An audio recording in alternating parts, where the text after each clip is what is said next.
E eu cumprimento os nossos três palestrantes aqui. Giovanni, por favor, sente-se. E o Leandro vai fazer todo o teste, o nosso diretor, nosso vice-presidente aqui, Israel Leó.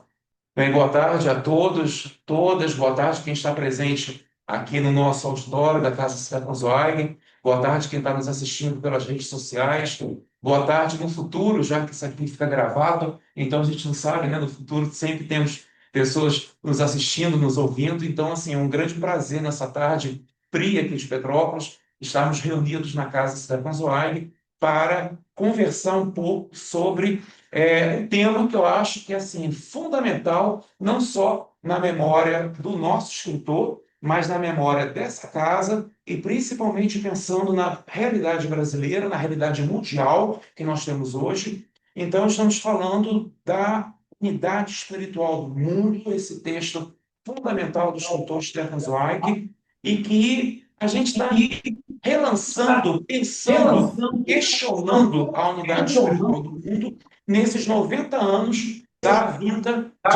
do primeiro momento que Stefan Zweig conhece o Brasil, estamos comemorando, celebrando 90 anos, do primeiro momento que ele pisa nesse país e estabelece uma história que eu acho que é uma história tão rica, não só para ele, para a biografia dele, para a obra dele e também para a própria literatura brasileira, a literatura ocidental e o pensamento como um todo, o pensamento humanístico como um todo. Então, eu sou Leandro Garcia, faço parte aqui da equipe de direção da Casa Stefan Zweig, sou professor da Faculdade de Letras da Universidade Federal de Minas Gerais, professor de teoria literária, e divido essa mesa de bate-papo, que não é palestra, é um grande bate-papo, uma conversa, com meu querido Giovanni Souza Mello e meu outro querido Israel Belloc, da nossa equipe de direção, da nossa equipe de gestão da Casa Stefan Zweig. Então, repito, é uma conversa, é um bate-papo, não é conferências do tipo universitária. Então, eu vou apresentar primeiramente o Israel, ele vai fazer a fala dele, depois o Giovanni, e a gente bate um papo entre nós três aqui e depois com o nosso público que está aqui presente, ok? Bom, então eu tenho aqui Israel Belloc, engenheiro mecânico pela PUC do Rio, mestre em História pela Universidade Federal Fluminense, formulador e coordenador do Dicionário Histórico-Biográfico Brasileiro, publicado pelo CPDOC, da Fundação Getúlio Vargas, em 1984. Fundador e diretor da Memória Brasil Projetos Culturais, onde criou diferentes exposições de arte e cultura, livros e outras publicações e eventos culturais.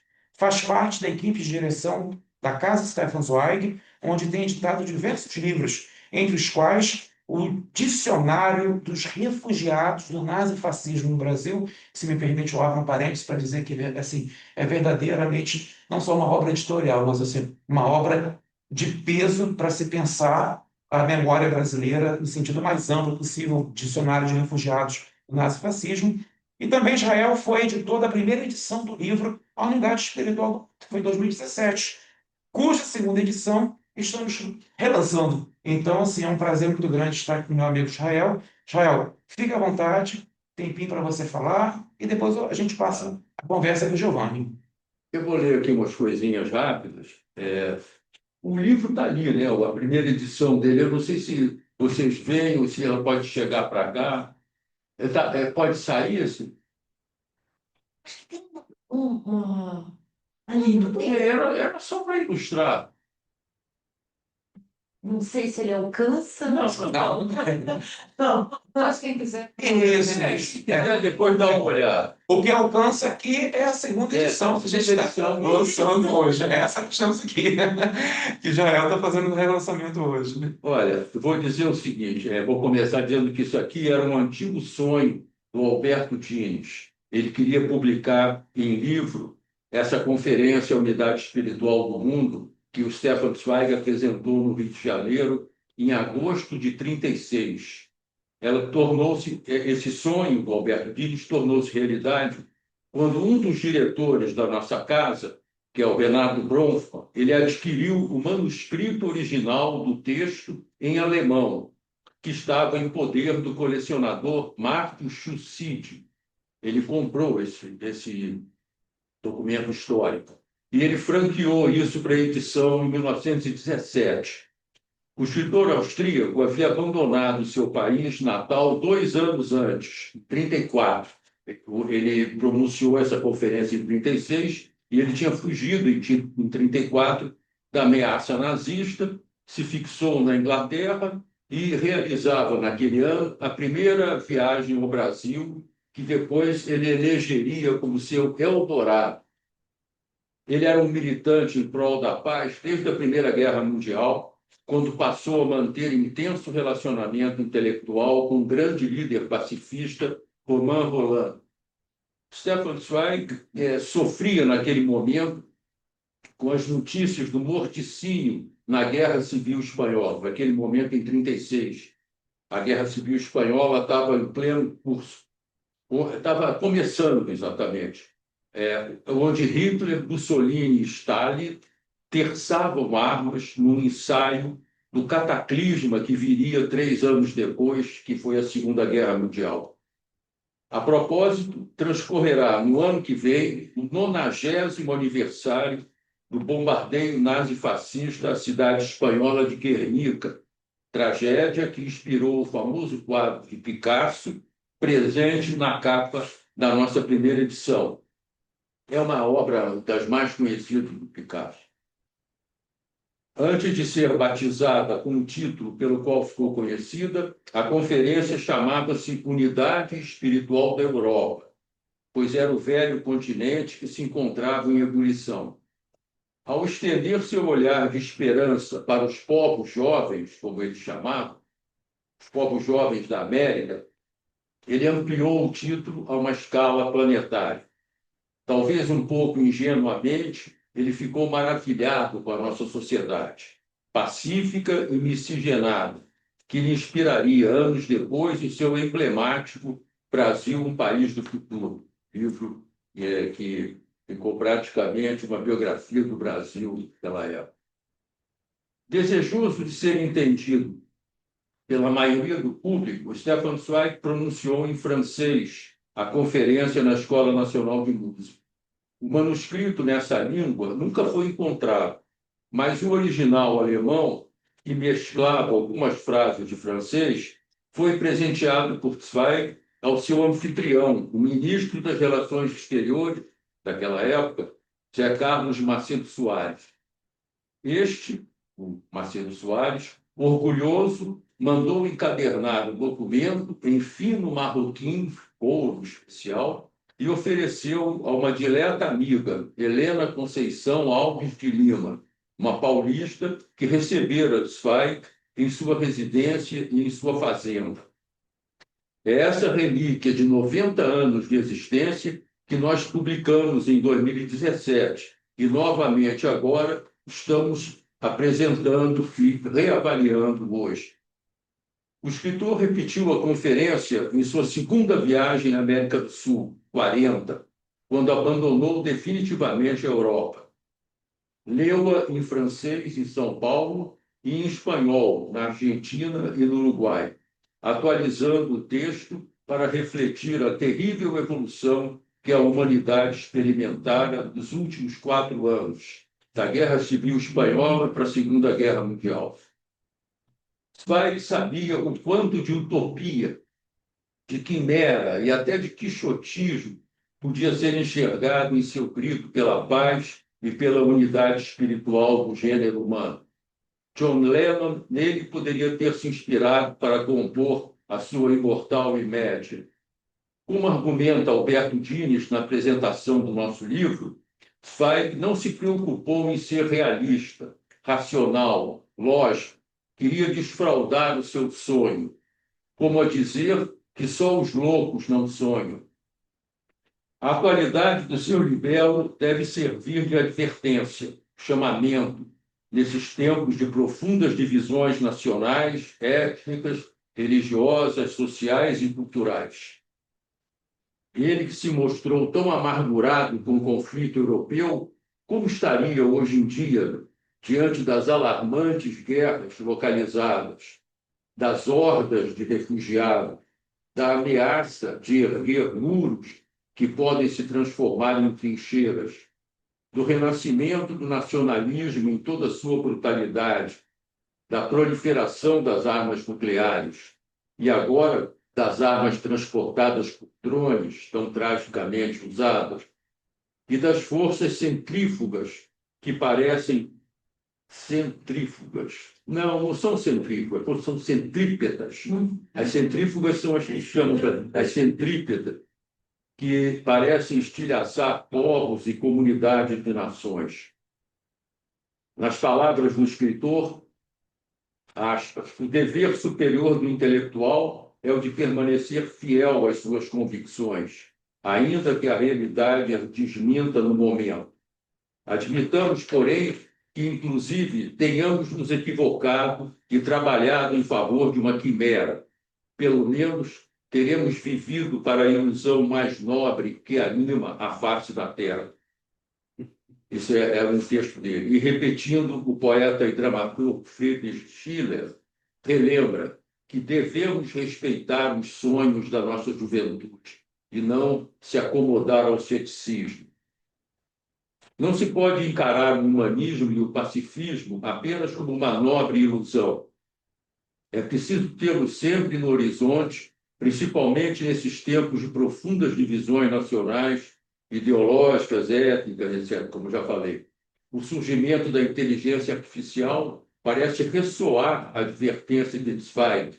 Não, aspas, não esperar demais da tecnologia para o progresso moral da humanidade. Ele estava horrorizado com o uso da aviação e de todas as armas químicas, etc., na guerra, inicialmente no espanhola, né? na Guerra Civil Espanhola.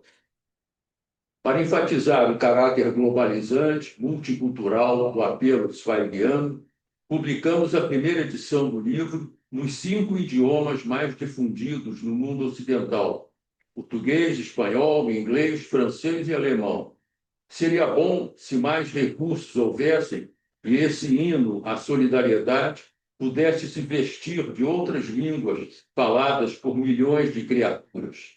Por que não em mandarim, russo, ucraniano, árabe, hebraico, farsi, turco, hindi, bengali, coreano, japonês, todas, né? Para enriquecer e contextualizar o histórico texto, incluímos naquela edição, na primeira, além da introdução esclarecedora de Alberto Dines, que foi mantida aqui, do Dines, também incluímos importantes contribuições do professor Celso Láfia, da Faculdade de Direito da USP e da Academia Brasileira de Letras, do professor Clemens Renoldner, diretor do Stefan Zweig Center de Salzburg, na época era diretor, e de Jacques Lerimpère, germanista e professor de História Cultural da École Pratique des Hautes Études de Paris. Na atual edição simplificada, a introdução do Dines continua. E homenageamos esse grande jornalista, o Dines, presidente da casa e inventor dessa publicação. E também a nossa diretora, Cristina Michaelis, que participou da primeira edição e organizou essa atual. Nesse brado pela paz, o autor reafirma que o livro, Stefan Zweig, o livro é um importante elemento da unidade dos seres humanos.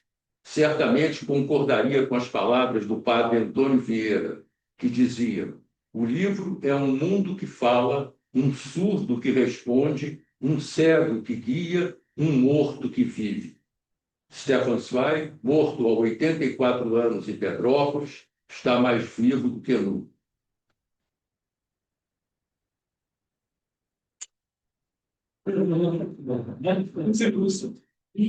Bom, ótimo. Agora o professor Giovanni Souza Mello.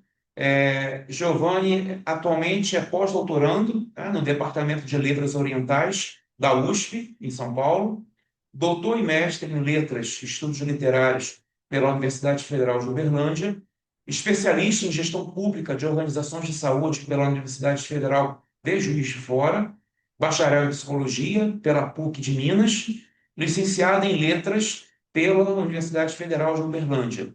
É membro do grupo de pesquisa Laboratório dos Estudos Judaicos e do grupo de estudos Stefan Zweig. Tem experiência na área de letras, com ênfase em literatura, psicologia e psicanálise. Possui artigos e capítulos de livros publicados nas referidas áreas. Atualmente faz parte da equipe técnica da Pró-Reitoria de Pesquisa e Pós-Graduação da Universidade Federal de Uberlândia. Giovanni, bem-vindo. Público presente e o público à distância lhe escuta. Muito obrigado. Bom, antes de mais nada, como não poderia ser diferente, gostaria de agradecer, né, todos e gostaria de agradecer à Casa Stefan Zweig pela oportunidade.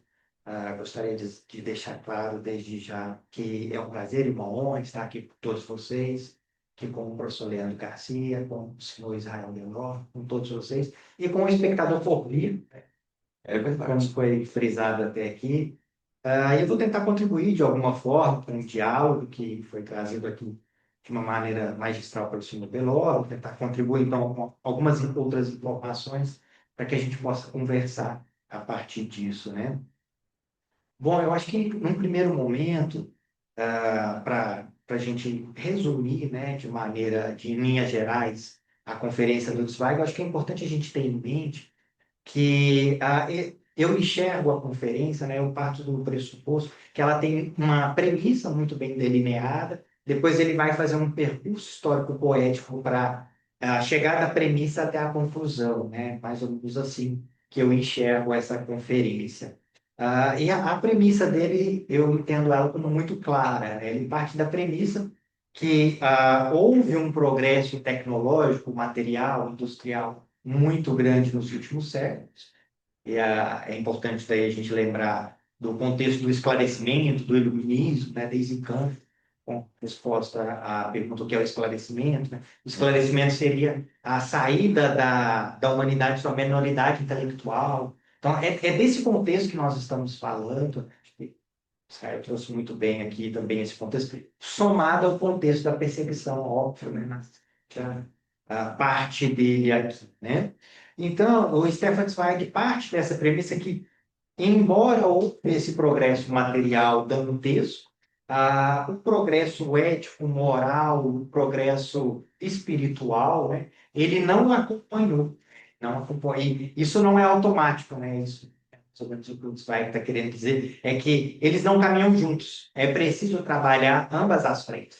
Uma frente não puxa a outra. E aí, tendo estabelecido, então, essa premissa já nas primeiras páginas, né?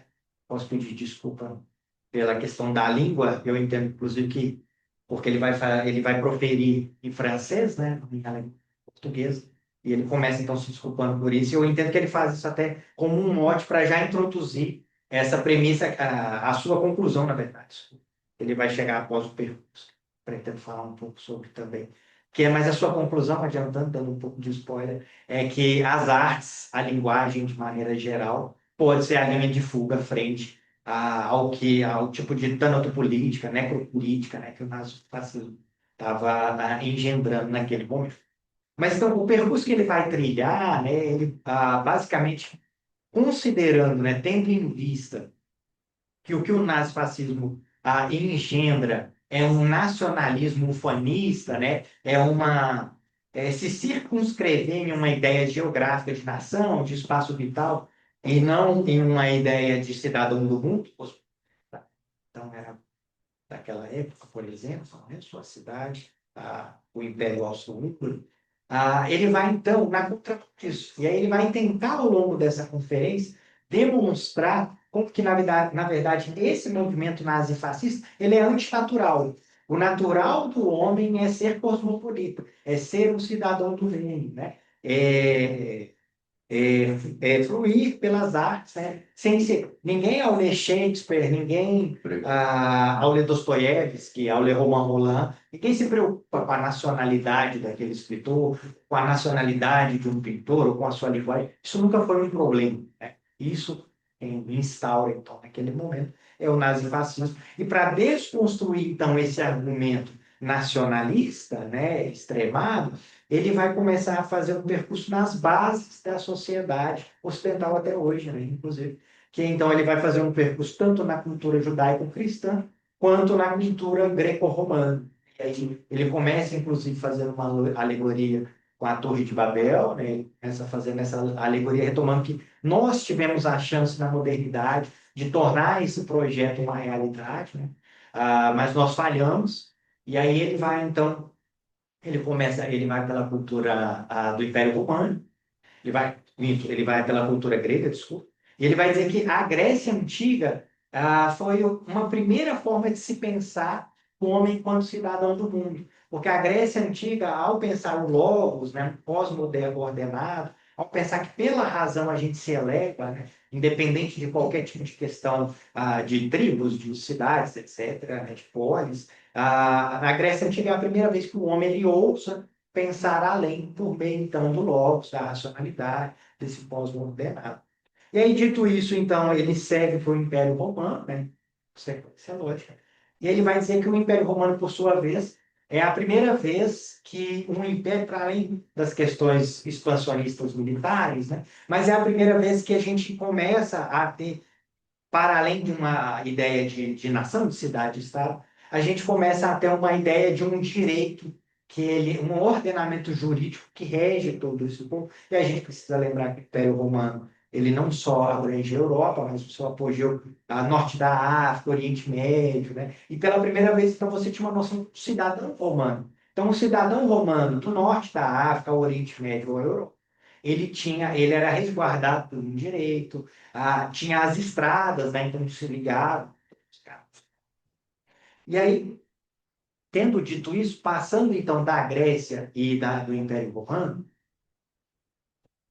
ele segue para pensar em igreja, porque com a decadência, né, a queda do Império Romano, bem sabe, é a Igreja Católica que ocupa esse lugar maiormente na história, né, como um lugar, como um farol qual a humanidade, a partir de então, começa a ter. E aí ele vai dizer, né, em outras palavras, que a Igreja Católica, então, ela traz consigo uma certa ideia de comunidade, de fraternidade, né? Então, mais uma vez, né, nós tentamos pensar em uma humanidade espiritual, né, indo além de qualquer tipo de fronteira. Só que, mais uma vez, falhou, né? Então, feito esse percurso, né, mostrando que ao longo da história, né, de mais de 2.000 anos, então, nós tentamos, né, várias vezes pensar em algo além, né, pensar em uma comunidade fraternal, espiritual, para além de qualquer tipo de fronteira, demarcação. Ele vai dizer que na modernidade, quem poderia, então, por sua vez, fazê-lo, são as artes, né? É a cultura, é a música, é a escultura, é a literatura. Porque as artes, ao contrário da política, ela nos une. Vai dizer que a política de seu tempo, sobretudo, né? Era uma política que ela engendrava o ódio, ela fomentava o ódio, né? Entre as pessoas, entre as pessoas.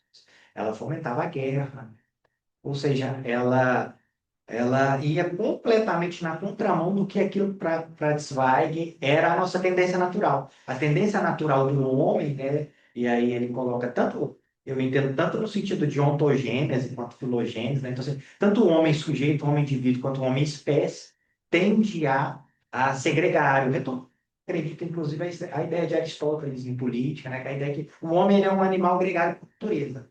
Aristóteles dizia que o homem sozinho, ou ele é um deus, ou ele é uma besta. De duas, uma. Então, retomando um pouco essa ideia de Aristóteles, ele vai dizer que as artes, elas vão na contramão, de modo geral, vai na contramão. Né? A cultura, o teatro, a música, a literatura, ela nos une por meio de uma mensagem universal. Como eu disse, ninguém, ao ler uma peça de Shakespeare, se preocupa com a nacionalidade ou com a linguagem de Shakespeare, porque aquela peça ela é universal, ela é atemporal. Ela vai dizer do homem, de seus temores, de suas angústias, independentemente de qual época, de qual nação que você pega, de qual língua. Então, e essa é a saída de fuga que ele propõe, né? Que uma espécie de república das letras, né? Os Zweig, por excelência. Então, para ele, nenhuma saída melhor do que uma república das letras, no sentido de que eu entendo que, para ele, tanto então os intelectuais quanto os artistas, eles deveriam se unir, né, em uma espécie de tratado, né? No qual a cultura, né, as artes, elas iriam na contramão da política, como eu disse. Enquanto os governantes faziam guerra, aquilo que eles sabiam fazer de melhor, e muitos ainda é o que sabem fazer de melhor. Os intelectuais, os artistas, então, iriam na contramão. E por meio de sua literatura, por meio da música, iriam conclamar a todos os povos que se unissem. E eu vejo fazendo alguns diálogos, né, que podem ser interessantes, tangenciais. Eu vejo isso um pouco, por exemplo, em Antônio Cândido. Antônio Cândido, seu famoso texto de Direito à Literatura, ele vai falar um pouco sobre isso em outras palavras, né? Ele vai dizer que a literatura, mais do que estética, mais do que ornamento para a aristocracia, né? A literatura, na verdade, ela é um elemento humanizador fundamental da humanidade, né? Pela literatura, que nós, é pela ficção, especialmente, nós conseguimos organizar muito nossas emoções, nós nos identificamos com temas, que nós elaboramos questões próprias, né, e etc. E além disso, talvez seja interessante também a gente, se eu tenho um pouco de tempo ainda, sim, estou controlando, porque eu acho que é interessante também a gente pensar que o Zweig, ele não está sozinho, é claro.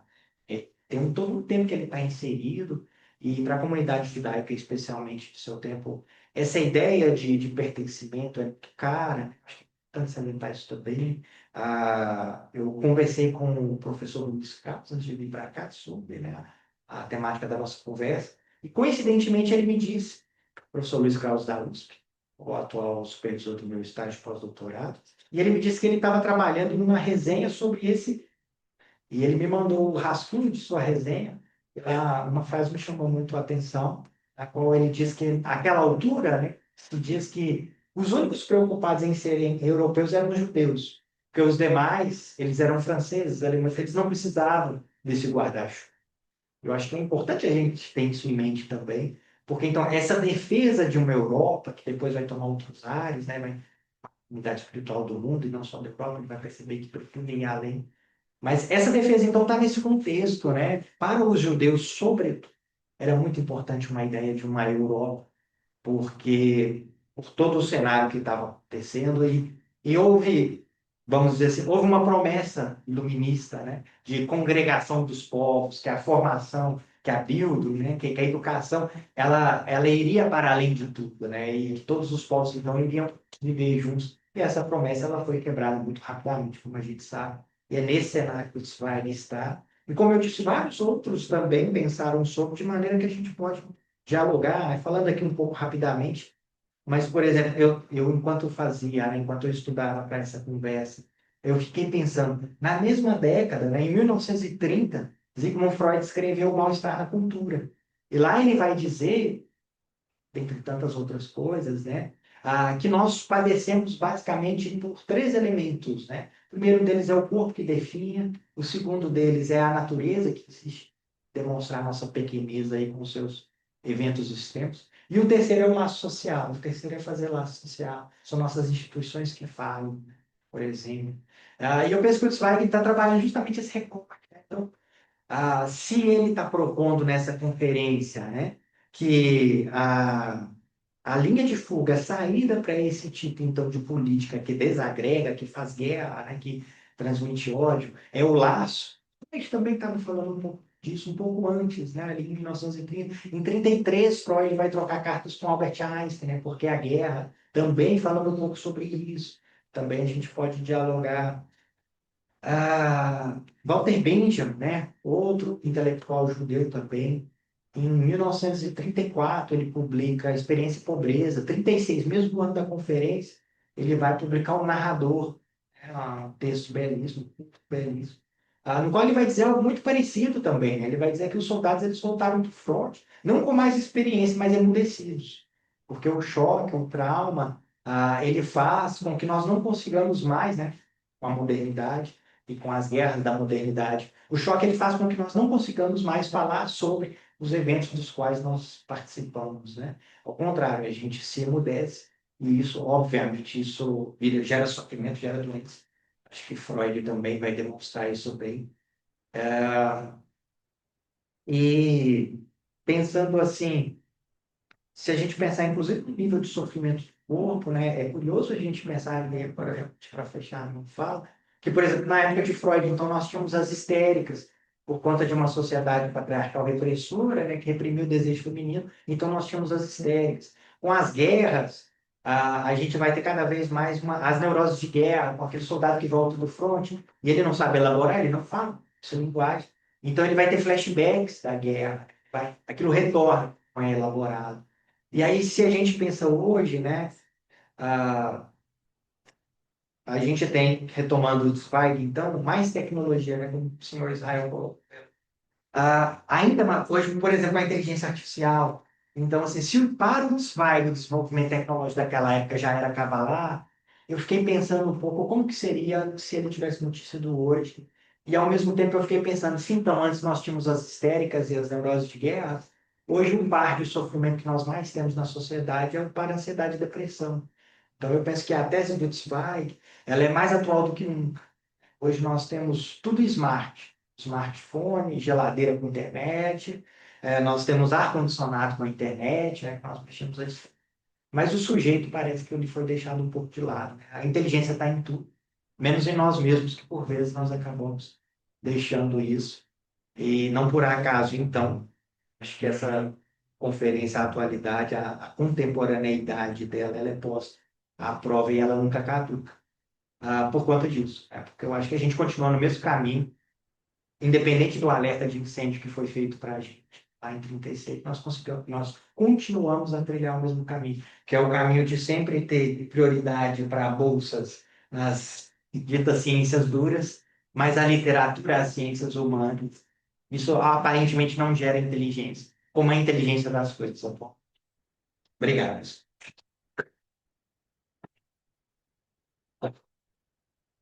Muito bem, vamos agora começar um bate-papo rapidamente entre nós três aqui, depois a gente passa para o nosso público aqui presente.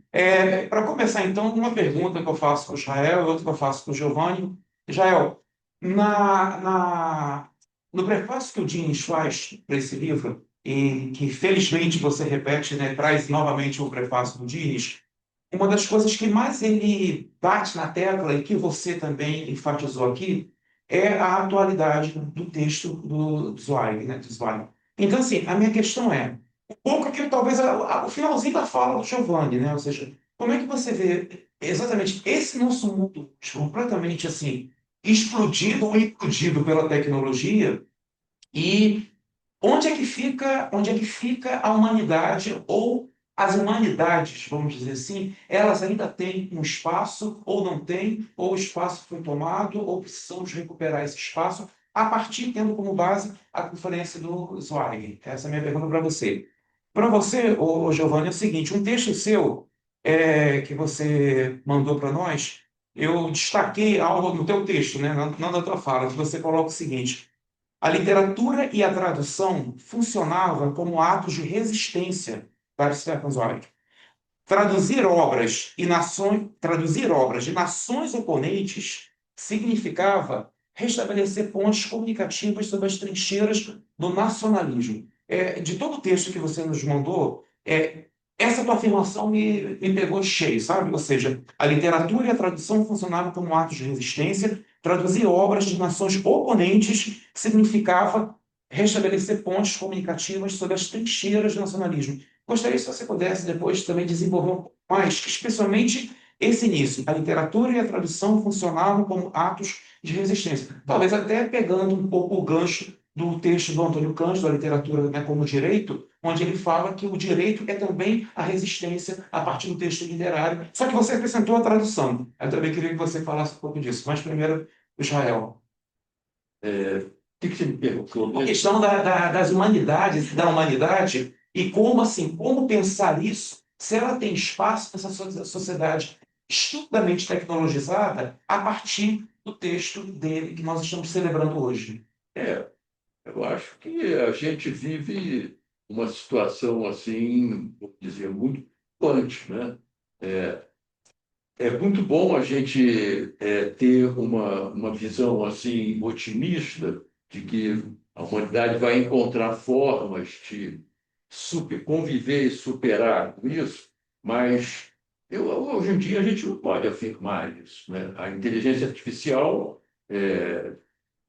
coloca dilemas assim muito que a gente não tem ainda como dizer. Ninguém sabe para onde vai, né?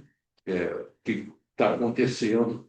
E eu acho que o Zweig ficaria extremissimamente preocupado com o que está vivendo hoje, né? Isso seria a negação de tudo que ele pensava e que ele vivia, né?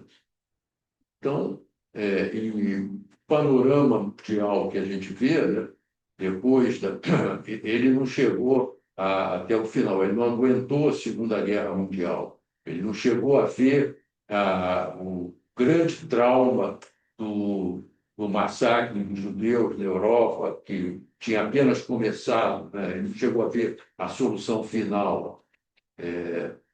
E o que ele estaria pensando depois, a partir desse momento? Nós tivemos, depois da Segunda Guerra Mundial, momentos de esperança, momentos de maior, como dizer assim, convergência dos povos e de ideologias, né?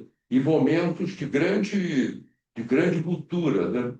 E a gente, infelizmente, está vivendo agora um momento que é muito, sim, preocupante, totalmente preocupante, porque um dos faróis da civilização ocidental, que eram os Estados Unidos, hoje significam, com o atual governo, um elemento de preocupação para o mundo. Desagregadores.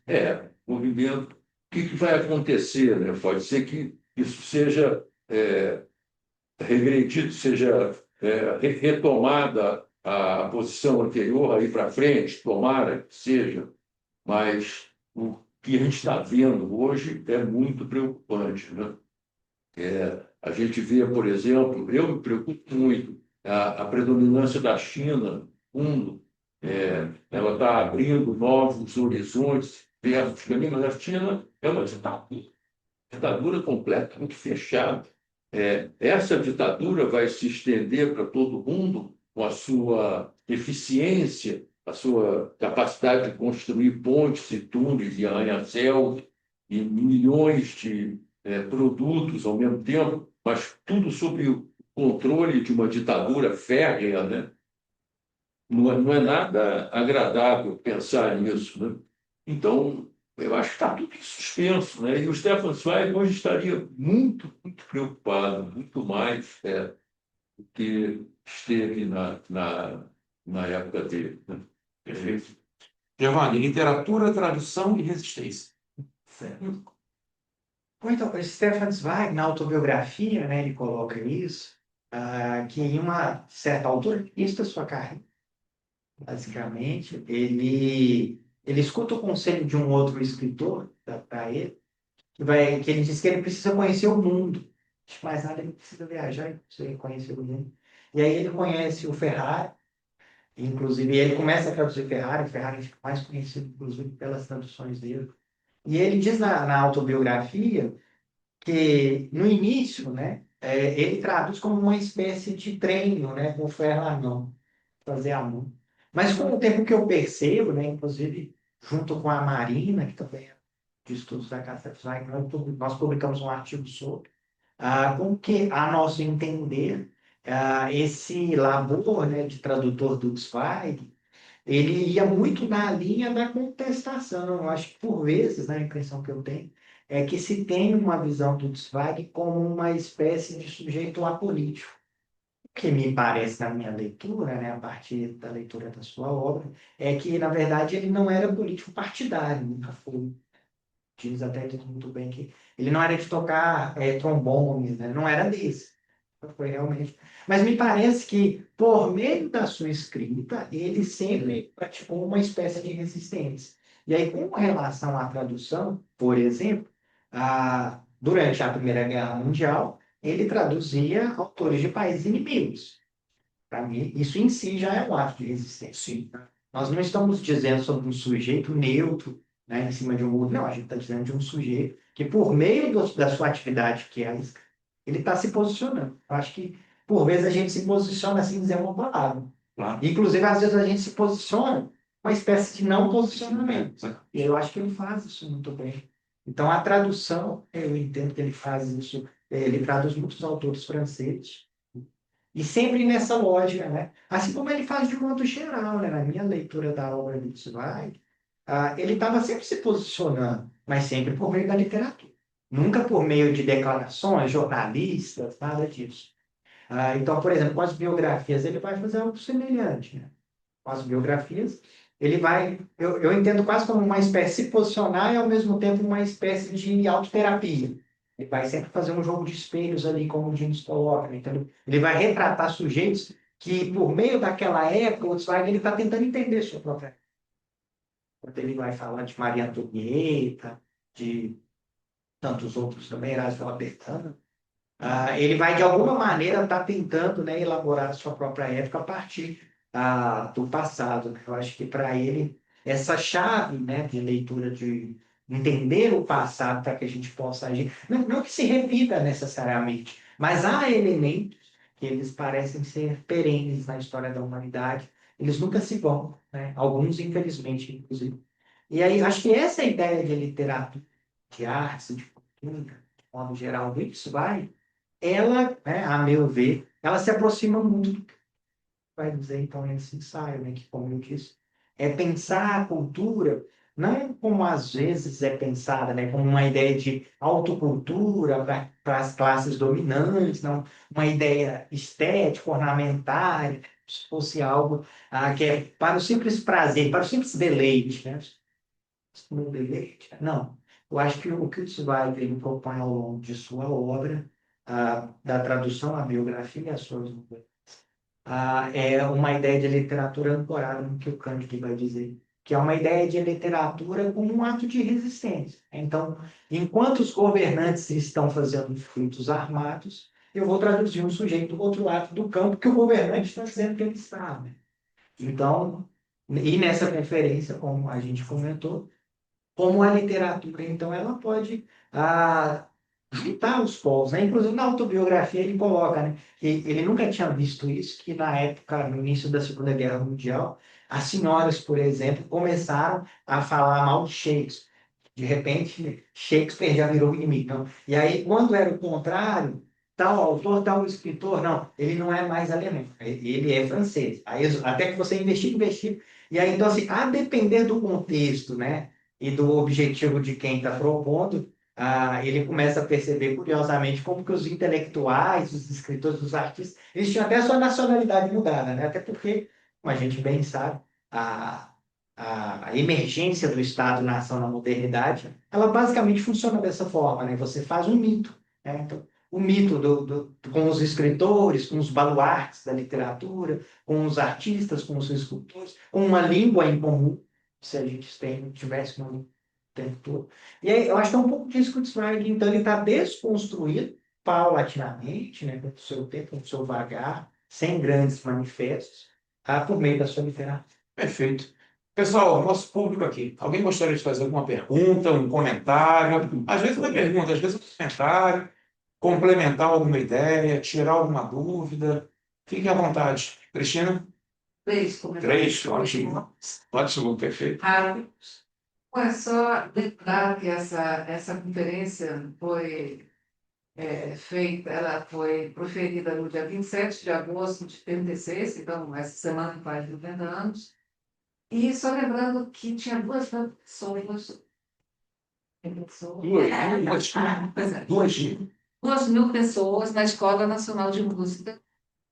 As pessoas fizeram fila depois para autógrafos, etc. E que só para um pouco, enfim, pena, mas nós também somos um ato de resistência aqui. A gente está aqui, que espero que, via tecnologia, e aí o lado bom da tecnologia, isso aqui rapidamente cresça, o número de pessoas que fazem parte dessa de resistência. Bom, isso só lembrando, porque foi realmente, tinha ministro do Estado, tinha 2.000 pessoas, imagina isso, a força da literatura naquela época. Isso é o primeiro comentário. Segundo ponto, eu estava, enquanto vocês falavam, lembrando, porque quando a gente fez essa exposição, que, aliás, tem tudo a ver com esse assunto, né? É o ano que ele veio para cá, eu escolhi aquela frase ali em que ele fala de arrogância. Então, vamos falar sobre a relação entre arrogância e poder para Zweig. Zweig sempre foi muito, se posicionou de uma forma muito pouco arrogante, nada arrogante. E aí eu volto para, e esse seria o terceiro comentário que já vai mesclado, na autobiografia O Mundo de Ontem, ele diz que a tradução deve ser o primeiro exercício de qualquer escritor, você falou, porque você, como tradutor, você serve ao texto.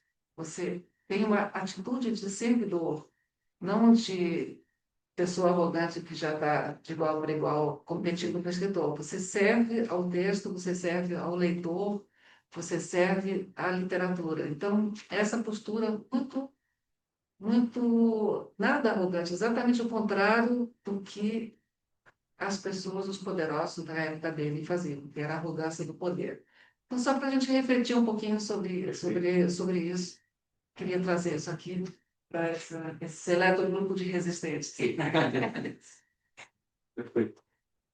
Não, e cada vez mais está raro encontros pessoais. Hoje em dia, às vezes, eu fico com uma raiva. Gente, às vezes, alunos meus, eu falo que vai ter uma palestra no auditório, a primeira pergunta que os alunos fazem, qual é o link?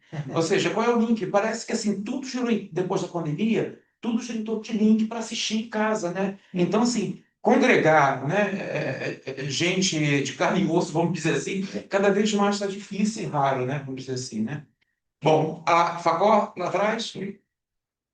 Só uma ideia, e essa ideia da cura da arte como fator purificador da humanidade, felizmente a gente está vendo que não está funcionando, né? Porque a ultradireita nega a arte, nega a cultura, eles são contra qualquer tipo de manifestação mais refinada. Então, isso, infelizmente, essa ideia dele não está dando certo, né? É só esse comentário que eu tenho, assim, lamentando, mas dada a importância desse, eu acho que isso aqui tinha que ser sair daí, sair distribuindo, sabe? Porque exatamente isso é extremamente impedir que a arte seja fomentada, que a arte, né? Então, eu acho que é importantíssimo mesmo que a extrema-direita queira que isso não aconteça, é fomentar essas possibilidades, fazer com que as pessoas percebam que é necessário de novo agregar, existir, né? Eu também acho que o fato da gente estar atrás de uma tela, né, não permite que a gente, inclusive, reparta a angústia de estar vivendo um momento complicado, né? Nunca mais, né? Várias pessoas podem assistir a um livro. Tem isso também. Tem isso também. Tem isso também. Vai muitos farem. Já não pode esquecer que, lamentavelmente, o Zweig sucumbiu à situação que o mundo vivia, né? Tudo isso que ele louvou e que ele pregou, ele de repente acho que perdeu a confiança ou não, é como ele mesmo diz na carta de despedida, ele não teve paciência para esperar, né? Ele foi antes e realmente é uma luta permanente, né? De idas e vindas, que muita gente chama de sístoles e diástoles, está acontecendo. E o que nos espera? Vamos ver, né? A cultura acho que tem um papel muito importante a desempenhar nesse desenvolvimento aí. Eu queria comentar uma coisa a partir disso, bem, que que a política separa a arte e une, né? Que é isso, e também a coisa da tecnologia, né? Tem esses dois lados, que hoje a arte, né? A gente vê que existe um preconceito até para as políticas públicas mesmo, né? A gente vê como que o artista é tratado, como é o acesso do artista aos recursos públicos, enfim, ou privados, né? Então, é sempre muito burocratizado. A arte, todo esse escândalo, né, do filme lá do enfim, presidente, né? Então, tipo, a forma que eles enxergam a arte, né, como já um definidor daquilo que não presta, né, daquilo que... Então, essa resistência, né, dos artistas é porque eles são alvo, né, dessa da intolerância, né? Então, eu achei muito legal pensar nesses dois lados. Mas hoje em dia, a gente vê que a arte também não é capaz de unir sozinha, né? A gente precisa ter mais, né? Que não deixe de ser a política também, né? Então, tipo, uma tentativa de integração e de promover esses eventos, sejam virtuais, ou sejam, né, a gente pensar, engajar, né, a arte, não que ela tenha que ser engajada, não é nada disso. É a partir do engajamento que a gente faz a arte chegar, né, onde ela tem que chegar. Uma das questões assim que eu acho mais tanto dramáticas hoje em dia, dentre tantos problemas, por exemplo, nós que somos da direção da casa, sabemos que o apoio da Lei Rouanet, que Cristina até falou na abertura, é fundamental para as ações e atividades da Casa Stefan Zweig. E como que a Lei Rouanet é demonizada, incompreendida, esculhambada por muita gente que não sabe nem o que é a Lei Rouanet e fala mal, ou seja, e assim, e se você vê como que coisas são feitas, filmes. Então, assim, por exemplo, eu pego a Casa Stefan Zweig, ou seja, quantas atividades fazemos aqui com o apoio decisivo da Lei Rouanet. E às vezes não entende nada, às vezes não entendeu ainda nem da Lei Áurea, ou seja, vem querer, eu não entende nem o significado da Lei Áurea, vem querer esculhambar a Lei Rouanet. Então, eu acho isso cruel, na boa, eu acho isso cruel. Já sei. Fiquei pensando da presença de 2.000 pessoas na escola São Paulo. Nossa, isso é difícil. Poxa, era a situação de música, era Instituto de Música. Instituto de Música. Depois se tornou só que é o melhor. Mas, enfim, 2.000 pessoas por uma palestra sobre a paz naquele instante e sobre essa reflexão que ele traz do significado da literatura, sobretudo, das artes, todo, né? Como essa ideia que vem agora do Krenak, de escrever para evitar o fim do mundo, né? Que é um resumo, talvez, dessa ideia fundamental que tem né, como apresentou nosso conferencista aqui na palestra. Mas a falta de consciência que talvez as pessoas tivessem do que o Zweig estava pronto a dizer, quer dizer, 2.000 pessoas significavam o quê? Significava o sucesso do Zweig como escritor. É preciso lembrar que ele foi o primeiro best-seller do mundo. Essa é uma verdade. No Brasil, toda a família burguesa, pequena burguesa, tinha coleções de órgãos dessas mais em casa na década de 30, depois continuou na década de 40, até na minha infância ainda tinha um resquício. Já era resquício. Mas eu sei que antes havia realmente essa presença. Quer dizer, era uma pessoa bem-sucedida que eles iam querer ver. Não era o pensador Stefan Zweig que ia refletir daquele pacifismo de Romain Rolland, de Gandhi, e dos aliados dele, desde a Primeira Guerra Mundial, contra a guerra. Não era isso que eles iam ver a pessoa de sucesso. E, agora, de qualquer forma, tinha a presença dos livros da cara das pessoas que liam, quer dizer, a ideia da cultura como sendo uma coisa que contraria, né, a própria guerra, a própria destruição, a própria coisa, havia no fato de ler, mas não havia essa conscientização. 2.000 pessoas estavam lá para ver o cara bem sucedido, talvez. Era uma coisa, uma ideia. Seria refletir. Esse cara que está ali naquela fotografia era um dos, exatamente a primeira fotografia, ou ali da mesma fotografia, era um escritor de sucesso, já traduzido em 53 línguas. 53 Jones. E que vivia da literatura. Ele vivia disso. Apesar de ter sido. Ele foi o herdeiro vivo, inclusive, garoto, tal, mas a continuidade dele. O pai dele era dono de banda, enfim. João pediu a palavra, João, fica à vontade. Então, a partir dos comentários feitos até aqui, né, eu acho que, para contribuir novamente com a discussão, eu acho que talvez é interessante a gente destacar, né, porque a gente possa na reflexão, que assim, não no sentido, obviamente, de diminuir a tese do Zweig, ao contrário, no sentido de acrescentar para que a gente possa ver como que a história, na verdade, né, a história ela confirma sua tese, né?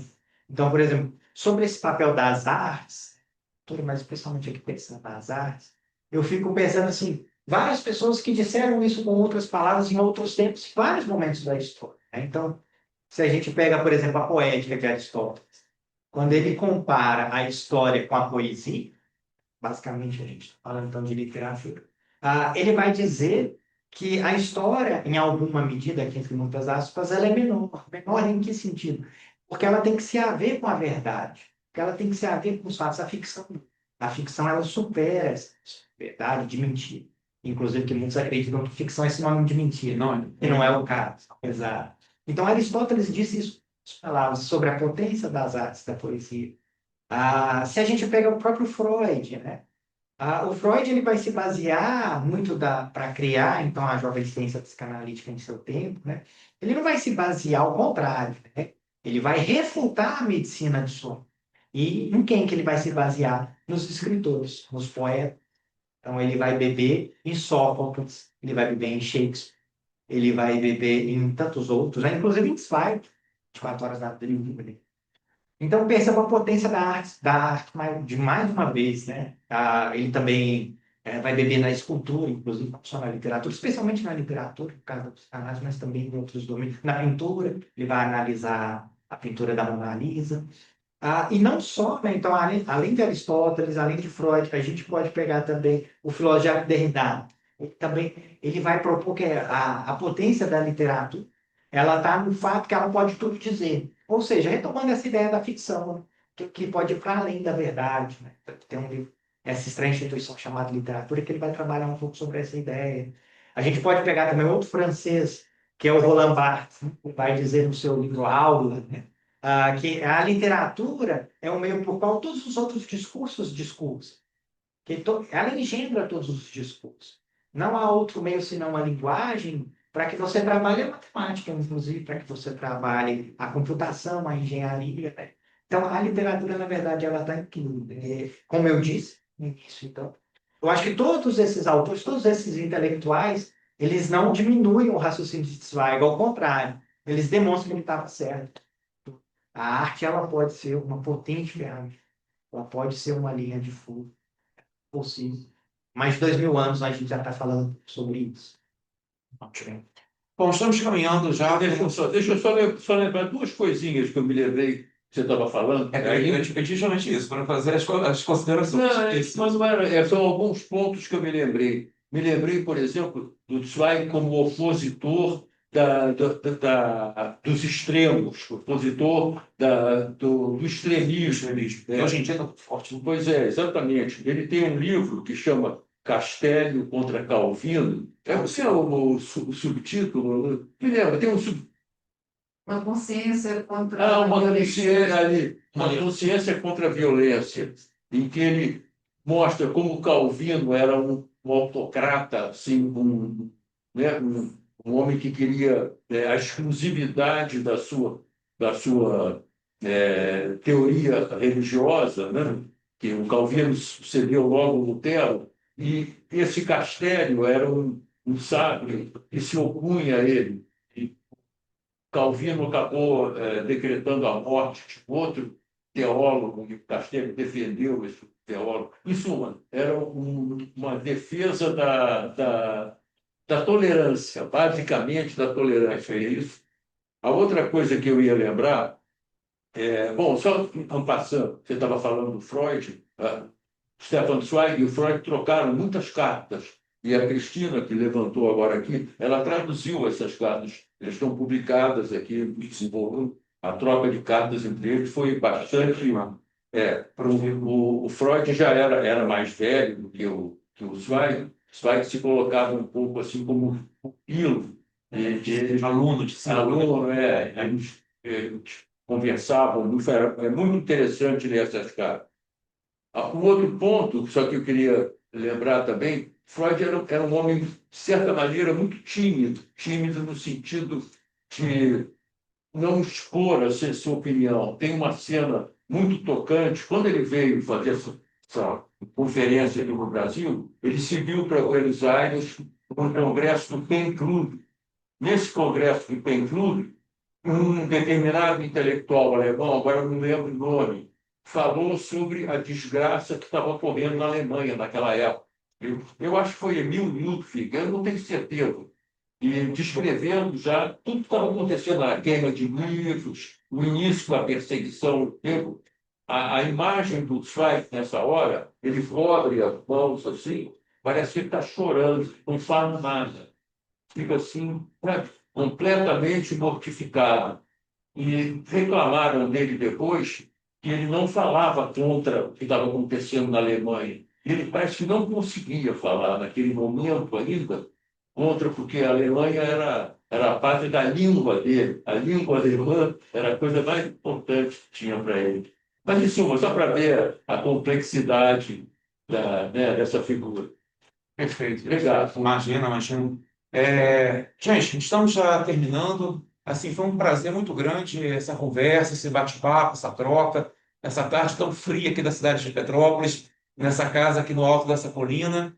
Então, gostaria muito de agradecer ao Israel, ao Giovanni, que contribuem há tantos anos dinamizando as pesquisas, as conversas sobre Stefan Zweig, e convidar a todos que nos assistem aqui, a todos que estão aqui presentes, a vir conhecer a Casa Stefan Zweig, aqui na Rua Gonçalves Dias, em Petrópolis. É uma casa aberta, uma casa da vida, uma casa viva, e que saibamos tirar proveito desse nosso papo, especialmente com a ideia da agregação, da congregação, e realmente pensar que a arte, a ficção, a literatura, a pintura, enfim, a estética, é sim uma forma da gente repensar, recriar, resistir e reconsiderar esse mundo tão louco, extremado, extremista que a gente está vivendo. Então, muito obrigado, Giovanni, muito obrigado, Chael, muito obrigado aos amigos que estão aqui presentes.